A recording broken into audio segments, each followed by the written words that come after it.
Hello everyone, welcome back. In the last video, we learned the basics of strings in Python. Today's video is going to be slightly different. We will not use PowerPoint slides today. Instead, everything will be explained directly in the Jupyter Notebook so that you can follow the code step by step with me. Now let's switch to Jupyter Notebook without wasting any time. We will explore some very useful string operations in Python, like changing case, replacing characters, splitting and joining strings, and stripping character from a string. The general syntax for using these functions on strings is string name followed by a dot, and then we write the function name followed by parenthesis. The parenthesis can either be empty or we pass some values in the parenthesis depending on whether the function needs them or not. These operations are extremely common in bioinformatics because our DNA sequences, gene names, and protein IDs are all strings, and cleaning them up properly is an everyday task. Let's start with changing the case of a string using upper and lower functions. The syntax is string.upper and string.lower followed by empty parenthesis. Upper function converts the entire string to uppercase and lower function converts the entire string to lowercase. The purpose of these functions is to make sure text data is consistent in case, which is very important in bioinformatics when working with DNA or protein sequences. Here I am creating a variable called DNA underscore sequence and I am assigning it string ATGCGATAC.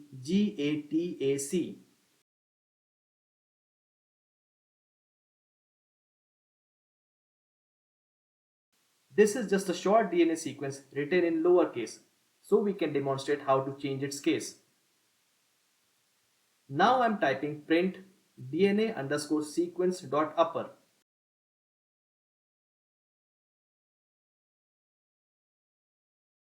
Here I am calling the upper method on the string. This tells Python to return a new version of the string with all the letters converted to uppercase, and the print function displays that result. After running this line, you can see the output is ATGCGATAC. All the bases are now uppercase. Now I'm typing print DNA underscore sequence dot lower.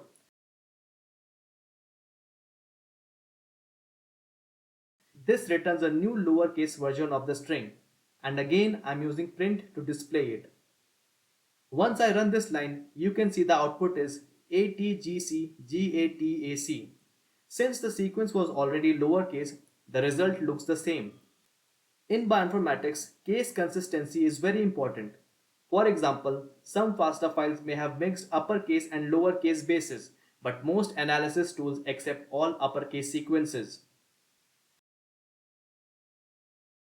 Dot upper and dot lower functions do not modify the original string. They generate a new string and return it while the original sequence remains unchanged. Let's understand this with an example.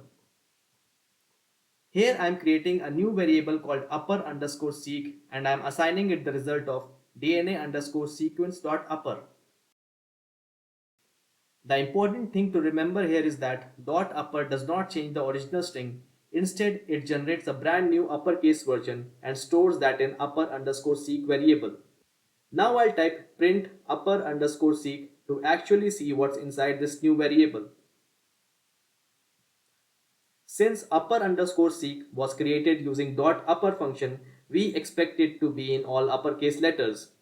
And here we can see the output is ATGCGATAC, that's the uppercase version of our DNA sequence. Finally, I'll type print DNA underscore sequence to show you the original string again. This will prove that calling dot upper did not modify it. As you can see, the output is still ATGCGATAC in lowercase, that is exactly the same as before. This confirms that strings are immutable in Python. Methods like dot upper and dot lower return new strings while the original stays unchanged. Now let's take a look at the replace function. Here I am writing down the syntax for the replace method. You take your string, put a dot and then write replace, and inside the parenthesis you give two things. First, the part of the string you want to replace, and second, what you want it replaced with. The purpose of this function is to substitute parts of a string with something else. And remember, this replaces all occurrences of the old substring with the new one, not just the first match. In bioinformatics, this is very useful when simulating mutations or cleaning up sequence data. Here I am creating a variable called DNA underscore sequence and assigning it the sequence ATGCGTAC. Think of this as our original DNA string starting with an A. Now I am calling the replace method on the string. So I take the variable name, add a dot, then write replace, and inside the parentheses I pass two things. First, the part I want to replace, and second, what I want instead. Here I am writing DNA underscore sequence dot replace, and within the round brackets I am writing A, comma T within inverted quotes, which means find every occurrence of the letter A and replace it with T. I am storing this result in a new variable called mutated underscore seq. Just like before, this creates a brand new string and does not change the original DNA sequence. When I run this line, there's no printed output because it's just creating the new variable mutated underscore seq.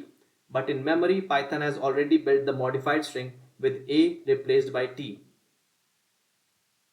Now I'll print mutated underscore seq to actually see the change sequence. And the output is TTGCGTTC. Notice how every A in the original sequence has been replaced with a T. That's the new mutated version of the DNA string.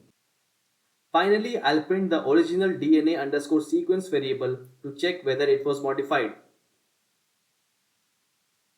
And as you can see, the output is still ATGCGTAC, exactly the same as when we first created it. This proves that the replace method returned a new string and left the original unchanged. Now let's take a look at another example for using replace function. Here I am creating a variable called DNA underscore sequence and assigning it the sequence AAGGTTCC. Think of this as a small DNA string that starts with the two A bases. Now I am calling the replace method on the string. Here I am writing DNA underscore sequence dot replace, and within the round brackets I am writing AA comma TT within double quotes.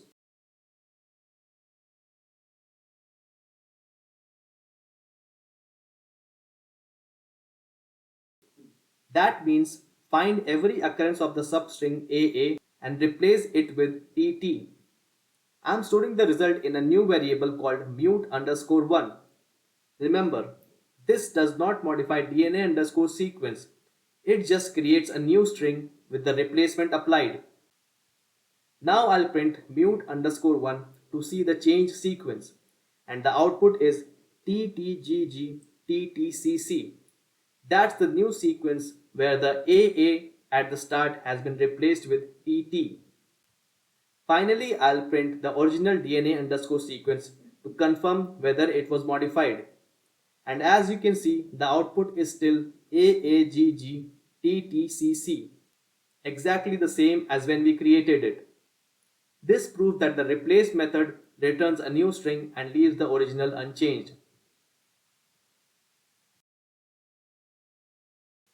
Now let's apply replace function to a protein sequence. Here I am creating a variable called protein and assigning it the sequence MKTFFV. You can think of this as a short protein sequence made up of amino acid letters. Notice there are two F's in the middle. Now I am using the replace method, and here I am writing protein.replace, and within round brackets I am writing F, L within double quotes.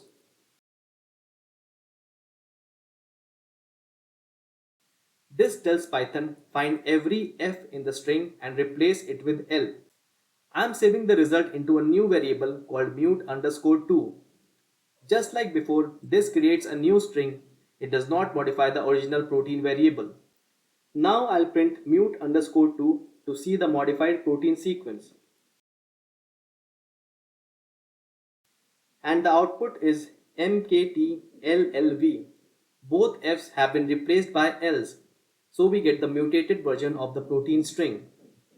Finally, I'll print the original protein variable to check if it was modified. And the output is still mktffv, exactly the same as before. This shows that the replace method made a new string for mute_2 and left the original protein unchanged. Now let's take a look at the split function. Here I am writing down the syntax for the split function. You take your string, put a dot and call the split function. Inside the parenthesis, you give a separator like a space, a comma or any other character. Python will then cut the string into parts wherever that separator occurs and return the pieces as a list. The purpose is to break down one long string into smaller pieces. In bioinformatics, we often use split function to parse FASTA headers, separate codons, or break up data lines. Here I am creating a variable called sequence_data and assigning it the string atg, cgt, tta, ggc. You can think of this as 4 short DNA fragments that are written together in one string, separated by commas. This is similar to what you might see in a CSV file, where multiple codons or sequences are separated by commas.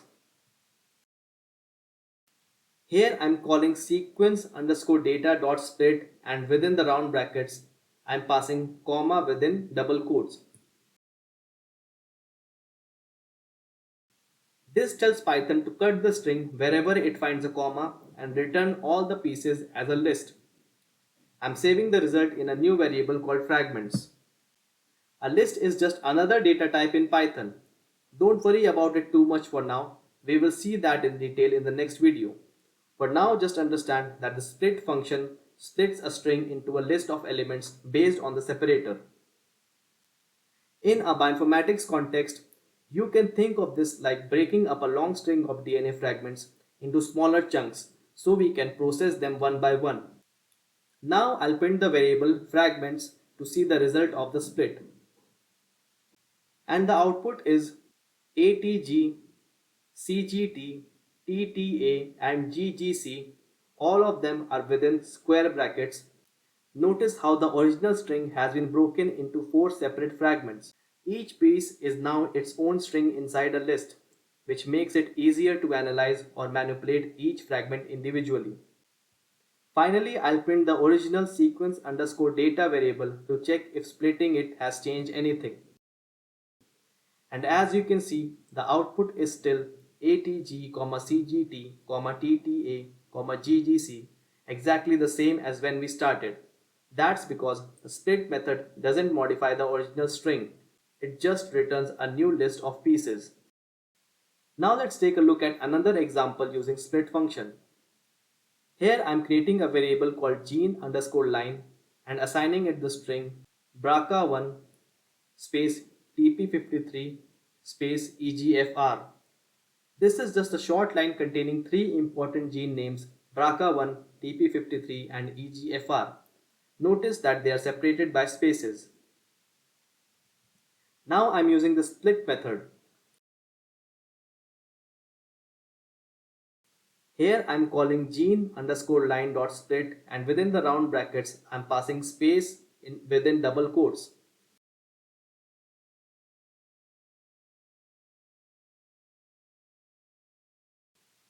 This tells Python to cut the string wherever it finds a space character.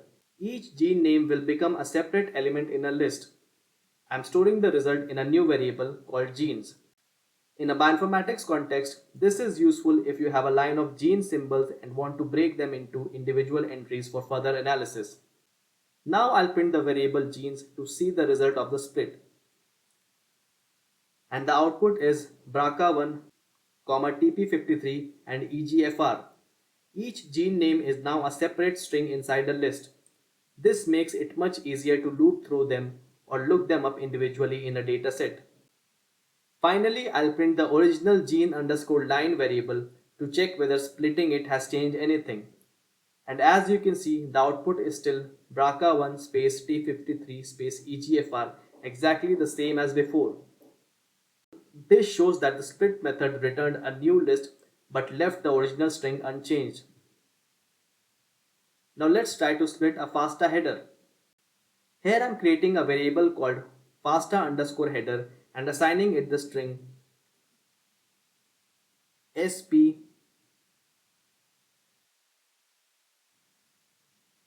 p04637 p53 underscore human separated by pipes.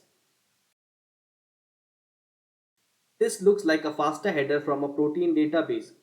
It contains three pieces of information separated by vertical bars, also called pipes.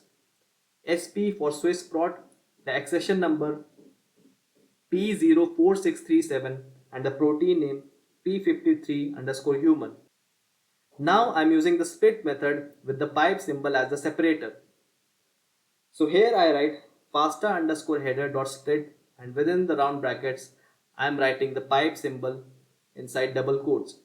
This tells Python to cut the string into parts wherever it sees a pipe. I am storing the result in a new variable called parts. In bioinformatics, this is really useful because FASTA headers usually contain structured fields separated by special characters, and splitting helps us extract them.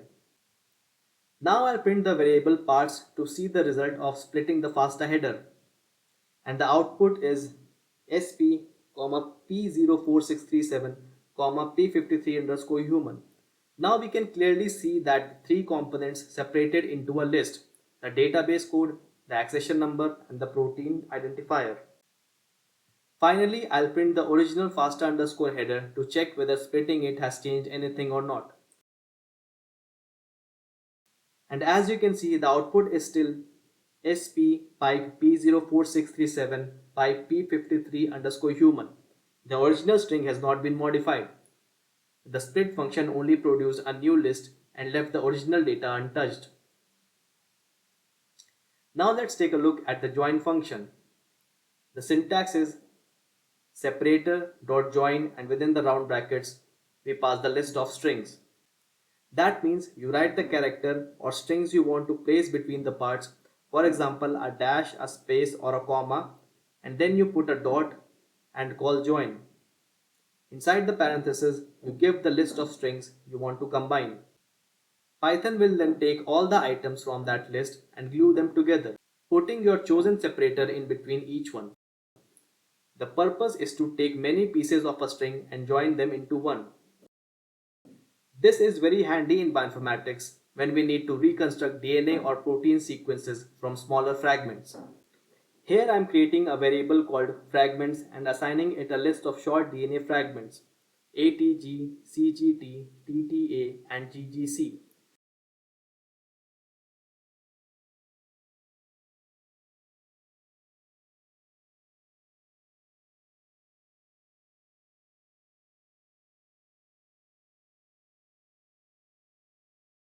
Each one is its own string inside the list. Here I am using the join method and writing hyphen within double quotes dot join, and within the round brackets I am writing fragments. This tells Python to take all the strings in the list fragments and combine them into one single string, inserting a hyphen or a dash between each fragment. I am storing the result in a new variable called combined. In a bioinformatics context, this is like stitching short DNA fragments together into one longer sequence, but with a separator to mark where each fragment starts and ends. Now I'll print combined to see the result of the joined fragments. And the output is ATG CGT TTA and GGC. The four fragments have been joined into one string, with dashes separating them exactly where we told Python to place them. Finally, I'll print the original fragments variable to check if joining changed anything. And as you can see, the output is still ATG, CGT, TTA, and GGC. The list of fragments remains the same. The join method created a new combined string, but it did not modify the original list. Let's take a look at another example using join function. Now I am joining the same fragments again, but this time I am not putting anything between them. And here my separator is just empty string, which is simply denoted by double quotes here. So when I write empty string dot join and within brackets I write fragments, Python takes all the pieces in the list fragments and glues them together back to back with no extra characters in between. I am saving the result in a new variable called combined underscore no underscore sep. In bioinformatics context, this is like reconstructing the DNA sequence from codons as one continuous string, just like you'd normally see in a FASTA file. Now I'll print combined underscore no underscore sep to see the result. And the output is ATG, CGT, TTA, and GGC. All four fragments have been stitched together into a single continuous DNA sequence with no separators. This looks much closer to how biological sequences are usually represented. Now let's take a look at another example using gene names. Here I am creating a list called genes. Inside it, I have added three famous gene names BRCA1, TP53, and EGFR. You can think of this list as a collection of gene identifiers that a researcher might want to save or export together.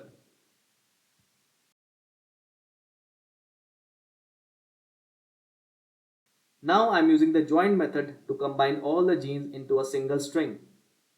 And here my separator is a comma. So Python will take every item in the list genes and join them together with commas in between. I am storing the result in a variable called joined.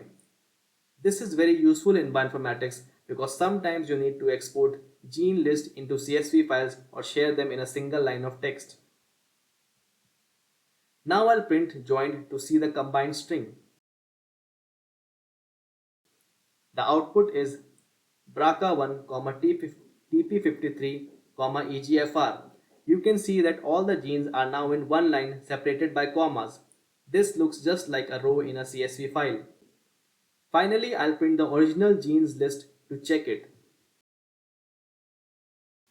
BRCA1, TP53, EGFR within the square brackets. That proves an important point. The join method creates a new combined string but does not change the original list of genes. Now let's take a look at strip function. The syntax is string.strip and within round brackets we pass the characters. That means you take your string, add a dot and call the strip function, and inside the parenthesis you can pass the characters you want to remove from both the beginning and the end of a string. If you don't pass anything, Python will by default remove spaces. And remember, it only trims from the edges, not from the middle of the string. The purpose is to clean strings by trimming extra space or unwanted characters. Here I am creating a variable called raw underscore gene and assigning it the string TP53. But notice something, I have added extra spaces before and after the actual gene name. This mimics real world data where sometimes gene names or sequence identifiers come with unwanted spaces. Now I am calling the strip method on raw gene. This removes any extra spaces from the beginning and the end of the string, and I'm saving the cleaned version into a new variable called clean underscore gene. This is very useful in bioinformatics. For example, when cleaning up gene names or FASTA headers that might have accidental spaces. Now I'll print clean underscore gene to check the result. And the output is just TP53 with no spaces around it. Perfect, the gene name is now clean and ready to use. Finally, I'll print the original variable raw underscore gene to compare. The output shows TP53 still with the spaces. This proves that strip created a new clean string but did not modify the original variable. The raw data stays the same and the cleaned version is stored separately. Now let's take a look at another example. Here I am creating a variable called protein and assigning it the string myprotein.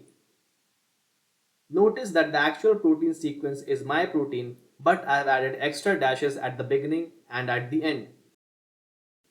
In bioinformatics, this is similar to having unwanted characters or formatting symbols in a sequence that we want to clean up. Now I'm calling the strip method on the string, but this time I've passed a character inside the parenthesis.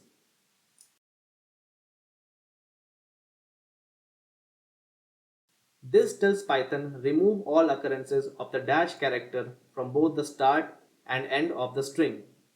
It does not touch the middle, only the edges. And I'm saving the clean result into a new variable called clean. Now I'll print the clean variable to see the result. And the output is my protein. All the extra dashes around the sequence have been removed, leaving just the clean protein name. Finally, I'll print the original protein variable and the output is still my protein with the dashes. This shows us that the strip method created a new clean string, but it didn't modify the original variable. Python also gives us two more related functions, lstrip and rstrip. The syntax for both these is same as the strip function. Using lstrip means we remove the unwanted characters only from the left side of the string, and using rstrip means we remove the unwanted characters only from the right side of the string. Here I am creating a variable called gene and assigning it the string tp53. The actual gene name is tp53, but notice it has hash symbols added to both the beginning and the end. This simulates a case where raw biological data has extra characters we might want to clean. Now I'm calling the lstrip method on the string.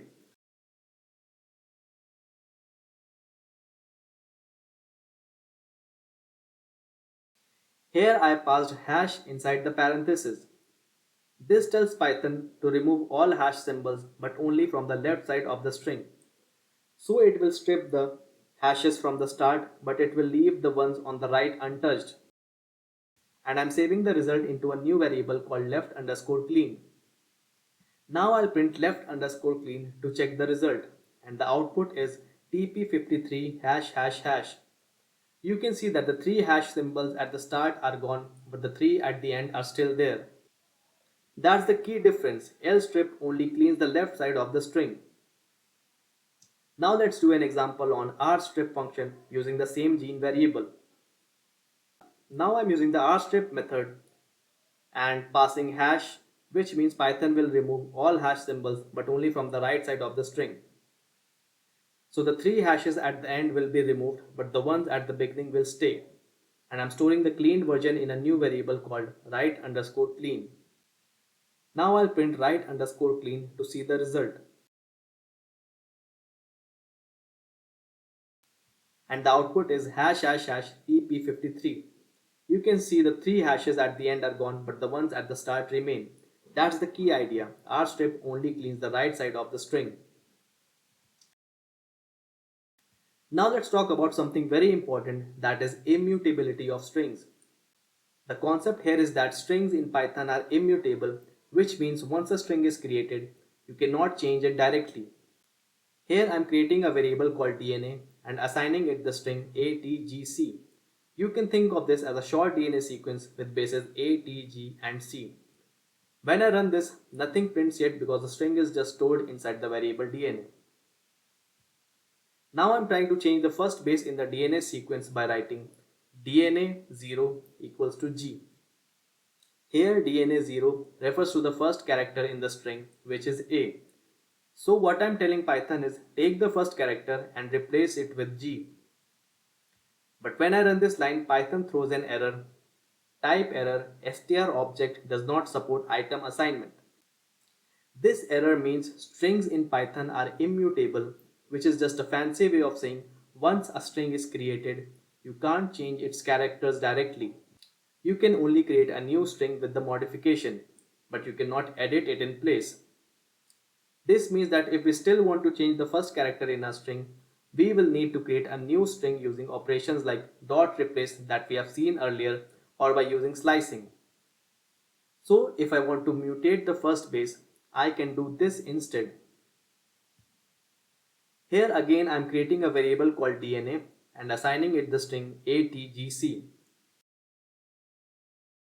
Now I want to change the first base from A to G. But since strings are immutable, I can't do it directly with indexing. Instead, I build a new string, and here I am writing mutated equals to G plus DNA, and inside square brackets I am writing 1 colon.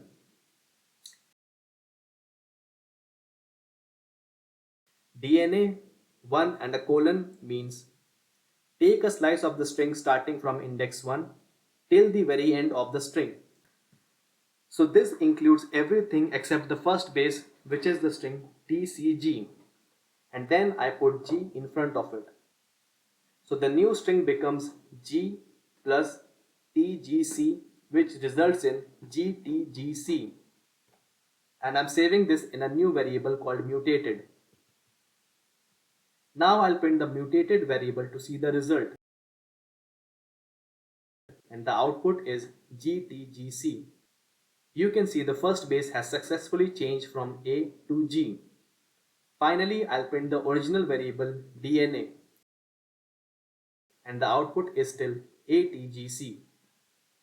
This proves that the original string did not change. We created a brand new string instead. This again proves that strings are immutable and every modification creates a new string. Great! Let's quickly recap what we did today. We explored several powerful string operations in Python. We saw how upper and lower can help us format sequences consistently, and how dot replace can be used to simulate base changes in DNA or protein strings. We also learned to use split for breaking longer strings into fragments, and join for putting those fragments back together with a chosen separator. Then we explored strip for removing unwanted characters from both ends of a string, and its cousins lstrip and rstrip for cleaning only the left or the right side. Finally, we discussed the concept of immutability. Strings in Python cannot be changed directly. Every modification creates a new string. In all our examples, the original string always stayed unchanged, which is an important lesson for bioinformatics work, where keeping track of original versus modified sequence is crucial. So that's our session for today.